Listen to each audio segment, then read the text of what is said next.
The next 3 units will focus on religious art. In the unit that you began yesterday, we will look at Buddhism and Islam. After that, we will turn for 2 units to early and medieval Christianity. As always, you're going to be viewing a rather dizzying array of work. So now is a good time to stand back just a little and consider some of the central themes that are going to emerge over the next few weeks. One theme is religious narrative.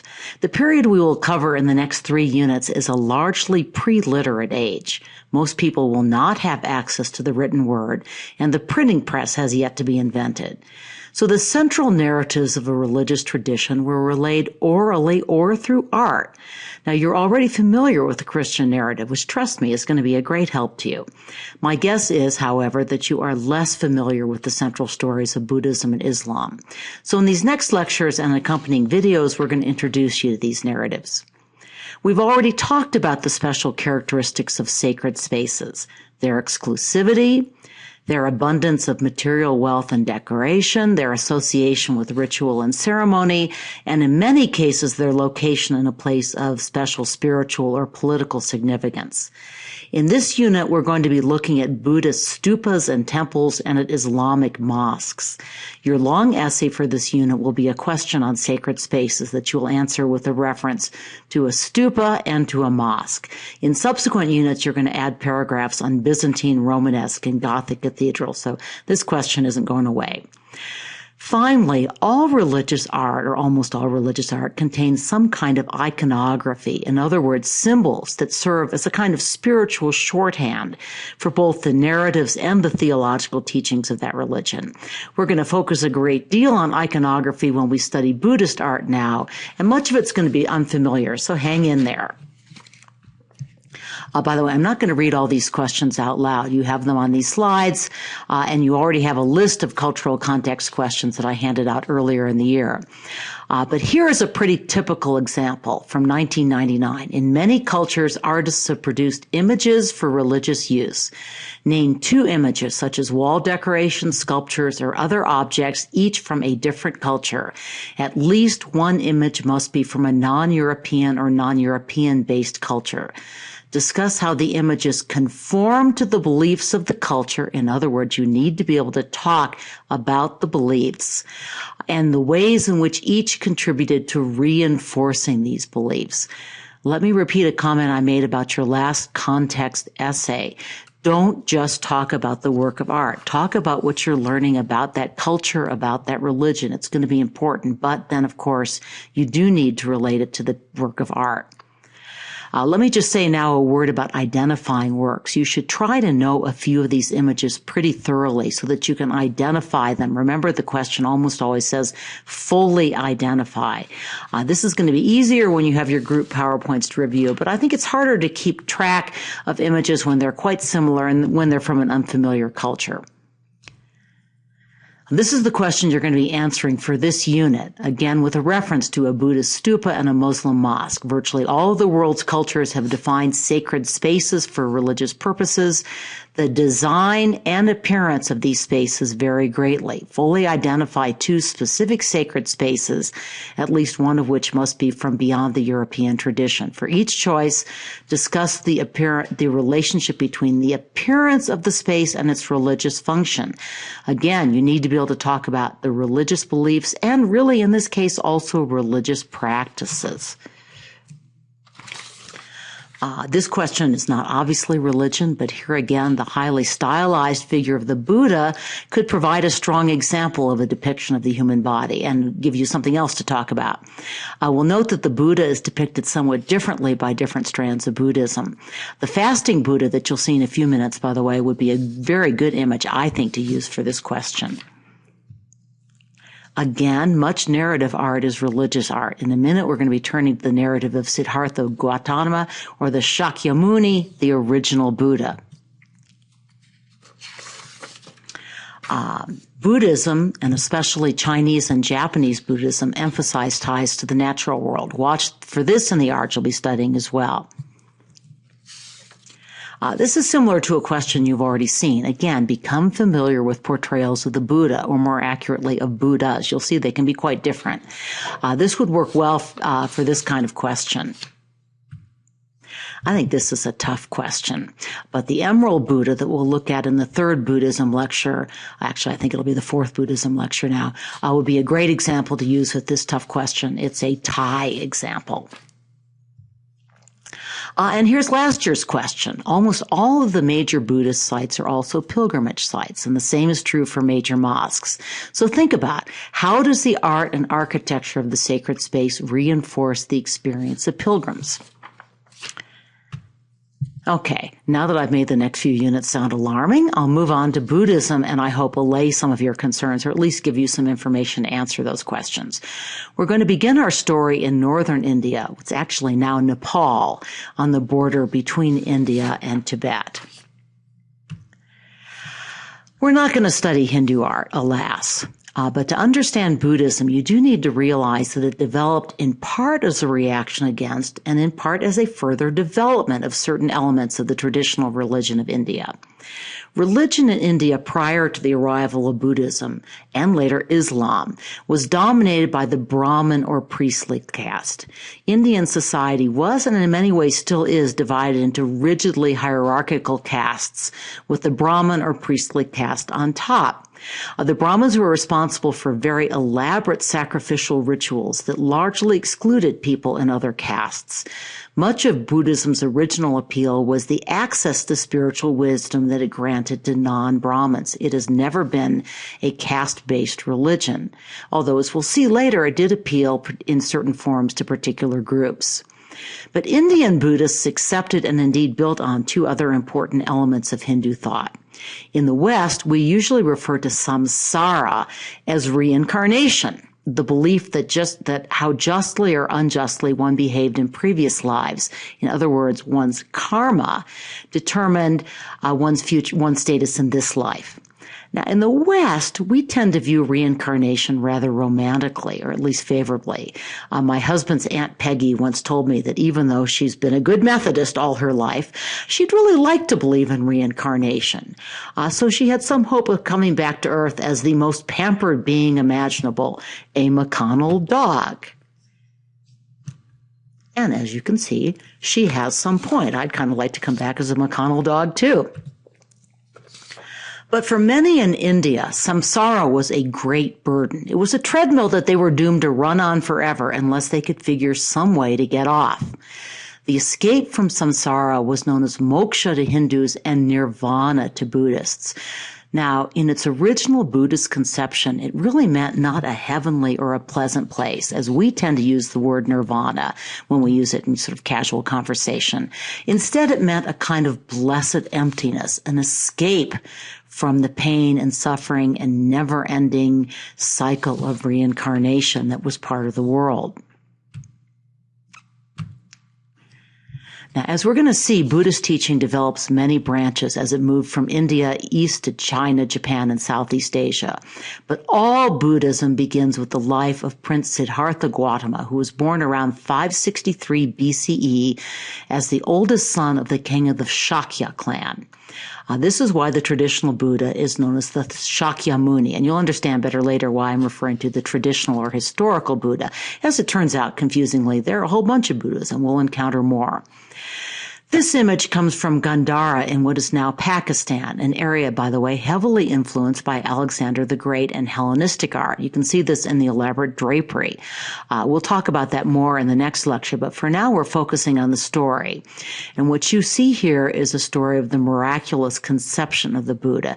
Let me just say now, by the way, that in telling this narrative, I'm including some what you might consider more theistic elements that were added later in Buddhism. Early Buddhism was really the focus on the life of a highly ethical man who found out how to escape samsara. As Buddhism develops, it becomes, if you will, more of a religion. And Buddha himself and other Buddhas as well achieve more of what we would consider godlike traits. We'll get there. For now, I'm kind of combining this all into the same story so you have a feeling for the narrative that's depicted in Buddhist art. So what you're seeing here in this frieze from Gandhara, it's a whole series, by the way, of of stories from the Buddha's life, and you'll see this in your book. I have the reference to the exact figure later in this lecture. But the Buddha's mother, Maya, is lying sleeping on her right side. You see female attendants surrounding her, including a guard who stands at the head of her bed holding a large sword. Above her is a circle that once contained an image of the Buddha to be in the form of a divine white elephant who was descending from a heavenly abode to enter her womb. In other words, this is a story of divine conception. Again, it's a little later in Buddhist history. But Maya is dreaming that this is taking place. Again, the frieze dates from around 150 CE, or more than 600 years after Siddhartha Gautama's birth, and so it reflects a pretty momentous shift in Buddhist theology. Originally, as I mentioned before, the Buddha was described and depicted as a mortal who had achieved unusual enlightenment, but later Buddhist thinking attributed more godlike attributes to his conception, birth, and life. So again, in using this image to tell the Buddha story, I'm getting a little ahead of our story of Buddhism's development. Here from the same Gandhara frieze is the Buddha's mother Maya delivering the Buddha miraculously. She's standing beneath a tree and clinging to a branch for support. This pose actually demonstrates how Buddhism was in part an outgrowth of Hinduism, since it mirrors ancient Indian female nature spirits whose touch, it was believed, caused a tree to bloom and fruit. So this kind of, old fertility cult being shown here. You can more or less make out the figure of the Buddha to be emerging from Maya's side, which is how, according to the narrative, he was born. And his head is surrounded by a halo. Halo, or a nimbus of light, is actually part of the iconography of Buddhism as well as Christianity. We'll see more of that later. The child was received and bathed by attending gods. Again, notice that you have the polytheism of Hinduism as part, particularly of earlier Indian Buddhism. And so these attending gods stand to Maya's right. The woman to the left is probably her sister who raised the Buddha after Maya's death a week after his birth. The attendant on the farthest right holds a pitcher filled with water for a ritual bath. Here's another depiction of the same event, this time from a Nepalese or Tibetan thangka painting, which was made more than 1,000 years later. I just show this to demonstrate how important narratives of the Buddha's life are to Buddhist art, and that much of it is painting as well as sculpture. This is another thangka painting. It captures one of the encounters that opened young Siddhartha's eyes to the suffering of the world. Again, you saw some of this, I hope, in the video. Having been warned by the court astrologers that his son might well give it all up and choose the path of meditation instead of becoming a great leader, Buddha's father had tried to shield the Buddha the Siddhartha from the harsh realities of life. But as he traveled with his charioteer, Siddhartha encountered a sick man, an old man, a holy man, and, as shown here, a corpse. His eyes were opening, and he saw the suffering that existed in the world, the suffering he wanted to help people escape from, and to begin to escape from samsara. This is a large limestone frieze that once decorated a stupa, or a hemispheric burial mound in southeastern India. I'm going to talk about stupas in my next lecture. This frieze dates from the 3rd century CE. This would be another good piece of art to have in your toolbox, if you will, for an essays. Dates, by the way, are not going to be as important in this unit. I know that'll break your heart. For now, anyway, I'm skipping through history to show Buddhist narrative in art. So this frieze depicts 2 scenes from the life of the Buddha. The lower scene shows the moment when Siddhartha, the Buddha-to-be, secretly leaves his father's palace in the middle of the night. 4 dwarves hold up his horse's hooves so that he can depart silently. Again, notice you have sort of the magical elements and the historical elements. The upper scene represents the temptation of Siddhartha by Mara's daughters, seen to Siddhartha's right. Remember seeing those on the video? And the assault by Mara's armies on the night in which he became a Buddha. One other artistic note about this frieze, it was probably influenced by Rome, which had some trading contact with southern India. Notice the similarity to some of the late empire friezes that we saw in the last unit, the close together figures, the floating figures, the kind of stocky bodies. There really are some resemblances to Roman art. Now, I'm skipping through the Buddha's life pretty quickly since you've seen the story in the video and should be familiar with it now. So here's another image from Gandhara in what is now Pakistan. After renouncing his luxurious existence in search of an end to the suffering caused by infinite rebirth, Siddhartha went through 6 years of profound austerity. At one point, he's said to have eaten only a few grains of rice a day. In this frieze, you can clearly see Siddhartha's emaciated bodies. These are usually referred to as fasting Buddhas. The theme of the fasting Buddha was common in earlier Indian Buddhist art. It really fit with the tradition of Indian asceticism. Now, asceticism is not as big a tradition as we'll see in Chinese culture or in Chinese Buddhism, but it will reappear in later Chinese and even more in Japanese art of the Chan, that's the Chinese word, or Zen, the Japanese word tradition. Again, we'll talk more about this later. For now, I'm trying to stick to the narrative, although I keep getting distracted. So here's another depiction of the fasting Buddha from a similar period. Again, notice the ribs. The depiction of the human body is suffering, but notice also that his face remains peaceful. It is not showing him suffering as he fasts. Before I continue with this narrative, I want you to watch another short segment of the video that you began earlier. For those of you taking the course online, this is the TubeChop URL, and it's on Moodle. So here's still another image from Gandhara in what is now Pakistan. It would be smart to remember the series. And here I have it. It's labeled 610 in your textbook. And again, we're going to look at these when I go back to Indian works of art specifically in the next lecture. These would be excellent non-European examples to use in an essay. So, I've tried to get that identification down. But to continue our story, once the Buddha had received enlightenment under the Bodhi tree, he set out to preach the way of escaping samsara and achieving enlightenment. The Buddha's first sermon took place in a deer park in Sarnath, 4 miles outside the city of Benares, and by the way, still a very popular Buddhist pilgrimage site. This setting is symbolized by the 2 small deer at the base of the Buddha's seat. The Buddha has his right hand on a wheel, which is the symbol of the Buddha's doctrine, Dharma, that's D-H-A-R-M-A, or law. By turning the wheel with his hand, he's figuratively setting the doctrine into motion, and that is disseminating Buddhism throughout the world. The wheel is going to be a very important piece of Buddhist iconography. We'll see more of it in the next lecture. The Buddha is surrounded by robed figures with shaved heads, and they represent the ascetics who had originally abandoned Siddhartha when he decided to end his 6 years of stringent fasting, when he decided basically that he was pursuing a middle way, that he was neither mortifying the body with extreme asceticism, nor pandering to it by, living a life of, eat, drink, and be merry, etc.